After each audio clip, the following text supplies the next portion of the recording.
Y en la vía aérea, sobre todo, las patologías que se están viendo momentáneamente en la época de mucho frío que es ahora, que podemos decir que empezó antes del invierno, en el propio otoño, en ese transcurso y hasta la fecha, se está viendo muchos niños, sobre todo pequeños, le hablo de un año en adelante, con dificultades respiratorias, tos, secreción mucopurulenta, muchas veces con fiebre, con estadio de 3, 4, 5 días con paracetamol, ibuprofeno, y a veces el cuadro no revierte y los niños empeoran.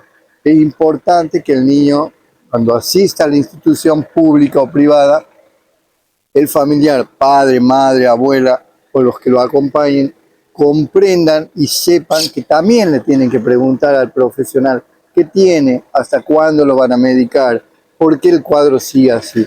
Y eso se explica muchas veces en el trayecto de ese proceso, la insuficiencia respiratoria, la fiebre prolongada, la dificultad respiratoria, todo centrado en la vía aérea superior. ¿Y cuál es la vía aérea superior?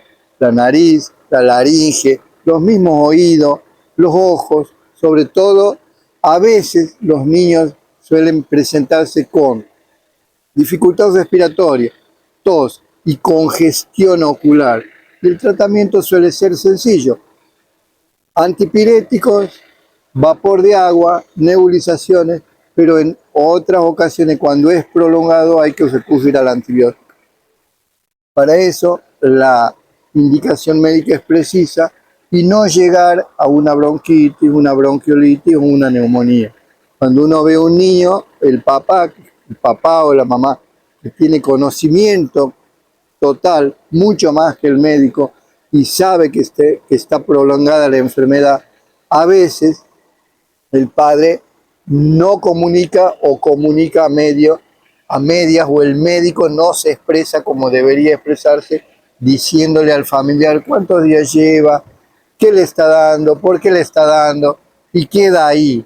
Y a veces hay que pedir inclusive una placa de qué, senos paranasales, para ver si no llega a tener una sinusitis por los días transcurridos, o en su defecto una placa de tórax para corroborar si tiene una bronquitis, una bronquiolitis o una neumonía. Doc, bueno, nombró ustedes las patologías que pueden darse con estos cuadros. ¿Qué diferencia hay entre las mismas? Y la diferencia entre las mismas es que hay niñitos que simplemente tienen afonía y no pueden expresar, no pueden hablar porque le duele la garganta o tiene una angina pultácea. Y hay otros que tienen eso más dificultades respiratorias. ¿Y cómo se da cuenta el familiar, la mamá, el papá? Porque están con tos, porque se lo ve un poco violeta, porque no respira bien o tiene congestión.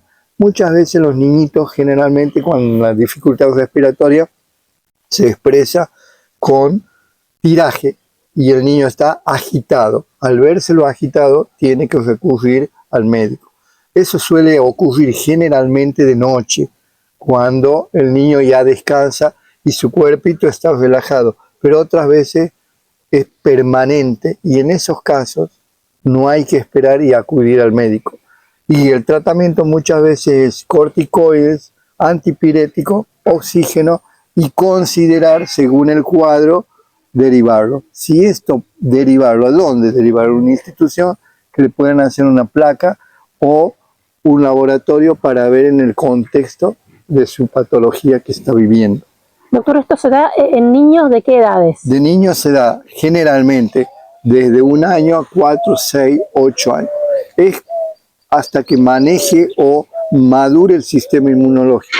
No obstante, también se ve en adolescentes que están en pleno crecimiento. Por eso la importancia que los padres lo vean al niño o la madre, y la madre que conoce más al niño en su desarrollo, desde su evolución, estando en pleno desarrollo en su seno materno, y sabe, siente el desarrollo de ese niño y lo conoce, puede diferenciar entre una cosa y la otra. Esas cosas son importantes para ver si tiene una dificultad respiratoria, se aconseja que el familiar tenga un termómetro, controle la temperatura, o los que están afiliados a la institución de la cooperativa llamen al médico para que se lo vea. De la mutual. Llamen al médico de la mutual para que se lo valore y se lo controle en el contexto de su enfermedad.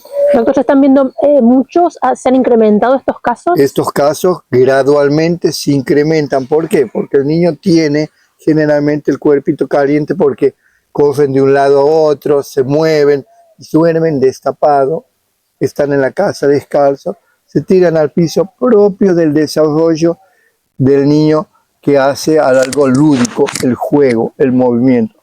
Y en las guarderías o en las instituciones escolares, bueno, el contacto entre uno y otro a veces hace caldo de cultivo entre un germen de unos niños y de otros, que es normal en la época invernal.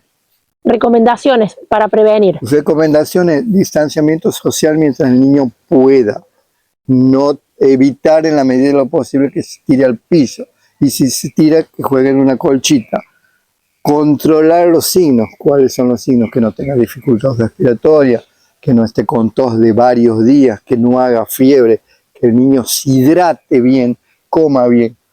Que si la mamá o el papá notan en algún momento que no come, no le toma agua, está irritable, en algún momento tiene fiebre, se le va la fiebre, vuelve la fiebre, no, hay que verlo al niño, sobre todo pasando 24 o 48 horas. El abrigo, evitar los fríos, si se puede. Sí, en la medida de lo posible, evitar los fríos, evitar, si se baña, no salir de la casa a la calle, estar dentro de la casa, que el ambiente esté calentito, y sobre todas las cosas que las personas que trabajan y acompañan a sus niños, que los niñitos estén bien abrigados y cubrirse boca, sobre todo boca, en el contacto, en la medida que se pueda, porque hay que considerar que el niño está en pleno crecimiento y necesita, junto con los otros, tener un contacto en juegos, con juguetes, darse la mano o trabajar haciendo alguna actividad.